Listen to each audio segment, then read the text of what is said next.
was left by my successful husband who makes $300,000 a year. My sister thought it was funny and said suing wouldn't work. She smirked at me during what was supposed to be my baby shower, showing she didn't care at all.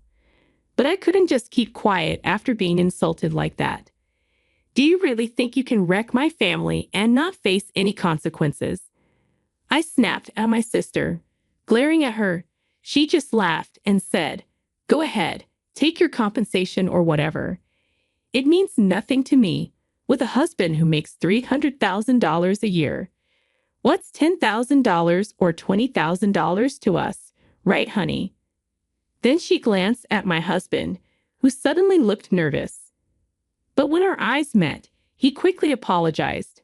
"I'm sorry," he said. My sister was shocked. I took advantage of the moment, reaching into my pocket and pulling something out, pinning it to my dress. My sister's face went pale instantly. "My name is Sarah, and I'm 32 years old. I'm what you'd call a working housewife, managing both home and career. It's been 4 years since I married David. These 4 years have felt like quite a journey. We struggled to have children right from the start of our marriage. I've always dreamed of a warm family with kids, but after we started our married life, I just couldn't get pregnant. We went to the hospital and got checked, but there was nothing wrong. Despite the doctor's hopeful outlook, we struggled for a long time to conceive. Finally, after 4 years, when I did get pregnant, our joy was beyond words. Rubbing my belly, we thanked God countless times. I was working full-time at the beginning, but gradually reduced my workload to prepare for maternity leave. Although letting go of responsibilities at work was tough, the most important thing was the baby growing inside me. Luckily, David and I earned a decent income and had saved enough. David promised to work even harder to support us. He increased his workload by 20%, which worried me. As I entered the stable period of pregnancy, I took leave from work a month before the due date to prepare for the birth at my parents' home. Initially, David, who didn't like being alone, was reluctant, but he agreed for the sake of our child. "I'll miss you, Sarah," he said. I found his attitude somewhat unreliable yet endearing, and I vowed to do my best for our family. When I returned to my parents' home after a long time, I was surprised to see my sister Becky there. We hadn't seen each other in almost 10 years, and I didn't even know if she was alive. 10 years ago, Becky had left home with a jobless man, a former bartender. She spent all of her savings and even took money from our parents, leading to them disowning her for about a decade. We had no contact during this time, and I couldn't tell her about my marriage or pregnancy. Her sudden appearance at our parents' house made me uneasy. We were never close as sisters, and seeing her now, more hardened after 10 years, filled me with disgust. "Sarah, are you pregnant? Your belly looks big," she remarked. "I'm almost in my final month of pregnancy. More importantly, where have you been all this time, sis? It's been 10 years since you left home like you were eloping. You didn't even contact us once." "Well, I was disowned by Mom and Dad," Becky explained. "They yelled at me never to show my face again. I couldn't come back because of that. Because you took money from the house, right?" I said, knowing the history. "Yeah, I know, and I've reflected on that," Becky admitted. "I promised to pay back the money, and that's why Mom and Dad allowed me to stay at home again. Maybe a daughter is always precious to them." "What about the man you were with?" I asked. "I broke up with him a long time ago," Becky replied. "He was broke, wasted my savings, and even got into debt. Then he cheated on me with another woman." Her intense expression showed a side of Becky I didn't know. She had always been rebellious, but seeing her like this after so long, she seemed completely worn down, surrounded by negative energy. I couldn't say anything more. Well, it's all in the past now. "Let's put it behind us and get along as sisters," Becky suggested. "I'm going to be living here from now on, so let's make the best of it." However, Living back at home, I felt stressed, mainly because of Becky. She talked about getting along, but that promise was never kept. She selfishly continued living without concern for the family, especially towards me, a pregnant woman. She was inconsiderate, making noise late into the night and rarely getting up in the morning, living off our parents without shame. Yet she showed no guilt. "I'm working, unlike you, Sarah, who's unemployed," she would say, reminding me of her temp job and her promise to pay back our parents. This made her confrontational towards me during my pregnancy leave.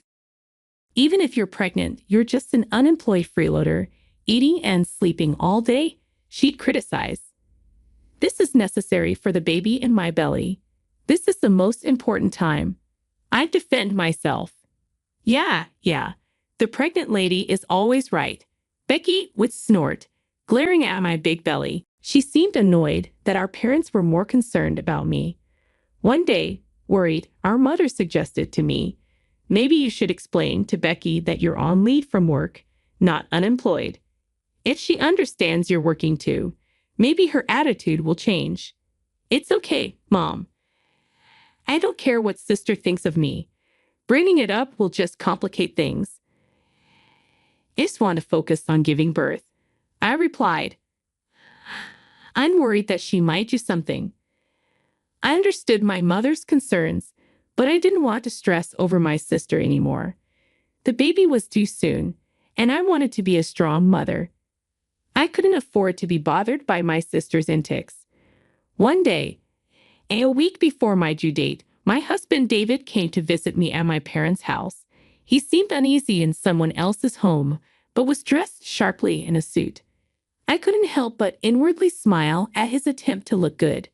"Nice to meet you. I'm Becky." My sister approached my husband dolled up, with a flirtatious tone. She usually didn't wear such heavy makeup to work. She had done up her makeup and was wearing a revealing dress, clearly unsettling David. I stepped in immediately. "Sis, don't you have work? David can't stay long." "Oh, come on. I finally get to talk to David. He looks so handsome in his suit. Seems like a kind man, a far cry from my ex," Becky teased. "Hey, don't bring up strange topics here. David, you earn a lot, right? You're a lawyer, I believe." "I've always admired smart people," my sister continued, giving my husband a glittering look. It seemed my husband wasn't entirely displeased, noticeably stretching his neck to get a better look at my sister's exposed cleavage. I was so dismayed that I smacked him hard on the butt and sent him straight home. If it was just to see my face, his business was done. "Well then, I'm off to work too," my sister said, leaving the house following my husband. I felt a twinge of unease, but I couldn't do more than that. I was feeling utterly exhausted. Later, my mother told me she had personally warned my sister, "You shouldn't call your sister unemployed." After that, she accidentally let slip about our household income and David's job. Though she tried to be vague, it seemed clear that my sister saw David as a capable man. In hindsight, I should have been more cautious at that moment. It might have prevented the hurt that followed. A week passed, and I finally went to the labor.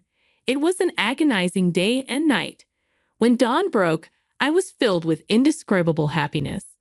Our long-awaited baby, though a little small at 5.7 pounds, shone brighter than any jewel to me. My only concern was that David didn't make it in time for the birth. We had agreed that he would be there as it was our child, and I wanted him to witness the birth and remember it forever. However, he arrived at the hospital an hour after the baby was born. When I asked why he was late, he just mumbled an apology about being held up with work. Barely 5 minutes after him, Becky arrived, and something clicked in my mind. Could it be these two? After the huge task of giving birth, I was faced with another issue to deal with. Following that, I was like a demon in my efficiency, all while hiding my deep resentment. Once the postpartum period was over, we decided to have a celebration at my parents' home and invited a large number of relatives, including David's parents. Becky was there too, as if nothing was wrong, dressed extravagantly and sticking close to David, exchanging meaningful glances with him. I didn't miss any of it. I have something to tell everyone, I announced as the celebration was in full swing. The attendees, flushed from drinking, turned to look at me. It's a joyous occasion, but I have something important to report. As of today, I will be divorcing my husband, David. The relatives' faces were a picture of shock. Only my parents, who I had briefed beforehand, looked somberly at David, who appeared completely clueless. I continued with more details. I'm embarrassed to say, but while I was struggling with pregnancy and childbirth, my husband repeatedly cheated on me. I've obtained evidence from a private investigator. I'll show you photos of him entering a hotel with another woman and then kissing in the street late at night. And the person he cheated with is my own sister, Becky. With her name called out, all eyes turned to Becky. Her close proximity to David was practically an admission of guilt. Instead of being ashamed, Becky started laughing. Sarah, you're really bold, aren't you? Exposing your own shame in front of the relatives, saying your husband was stolen right after giving birth. It's a shame game that will last a lifetime, Becky retorted. I wanted you to realize the extent of your betrayal. Betrayal sounds so harsh. I just fell in love with David. There's nothing wrong with a loving act, she defended herself. How can you even say that? You slept with my husband, and I'll never forget how both of you visited the hospital room while I was giving birth. I confronted them. I'm sorry to hear what you're going through. Yes, while you were giving birth, David and I were having a romantic encounter in a nearby hotel. Sorry, not sorry. It's quite unbelievable, isn't it? You were left by a husband who earns $300,000 a year. Becky laughed triumphantly and chugged her beer. The relatives around us were speechless with astonishment. Unfazed by the atmosphere, Becky continued, honestly, I can't stand that someone like Sarah gets to be with a high-earning husband. In contrast, I'm a beautiful and mature woman, so it's only natural that David would be attracted to me. He even expressed doubts about his life with his wife while we were together. I don't want to hear about your affair. Is that sour grapes? You're going to have a hard time now, Sarah, a single mother raising a baby. It's really sad for the child to lose a father because of the mother's selfishness. Becky taunted. Sis, be prepared. I intend to demand a substantial amount of compensation from both you and my husband. I won't go easy. I'll make sure you both see hell according to the law. Go ahead, give me whatever compensation you want. I have a husband who earns $300,000, so $10,000 or $20,000 in compensation won't hurt me at all. Right, David? Becky called out flirtatiously. David stood beside my sister, pale and stiff, his hands trembling.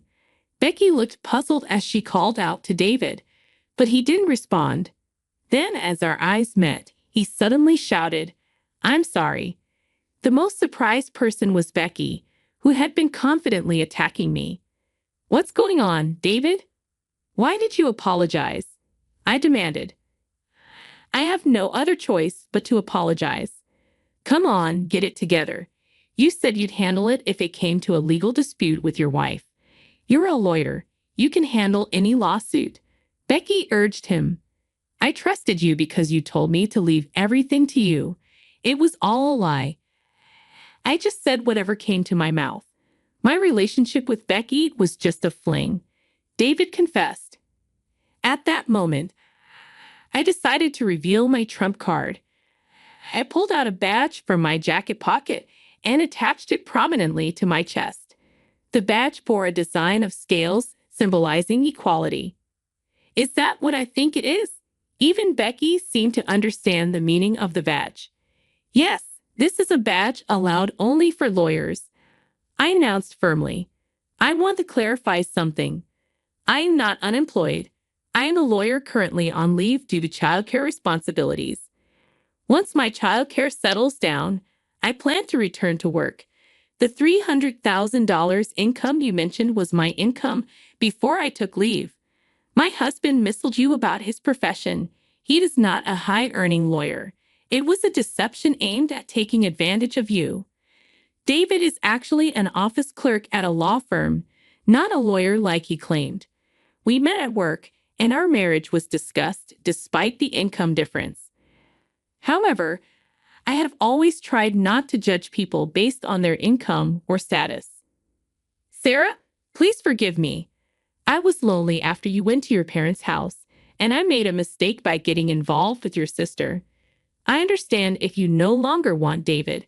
We will divorce, and I will seek substantial compensation. I specialize in divorce cases, so I know how to handle this legally. You are my only sister, and I don't want that lying man. I'm also still paying off debts from my previous boyfriend's loans. I have already submitted the complaint to the court. Just wait for the process to proceed. After some time, I successfully divorced my husband, David. He was hesitant until the end, but when I hinted at increasing the compensation, he finally signed the divorce papers. Of course, he knew how skilled I was as a lawyer, especially if it came to court. David is now struggling a lot. He was fired from the law firm. A man who cheats while his wife is giving birth is unwelcome in any law office. I hope he reflects and lives more honorably from now on. As for my sister, Becky, she was also kicked out of the house and is now without a place to stay. She had already split up with David. She kept calling my smartphone, feeling deceived. I referred her to a law firm. If her claim is valid, a competent lawyer will assist her, although I doubt she can afford the legal fees.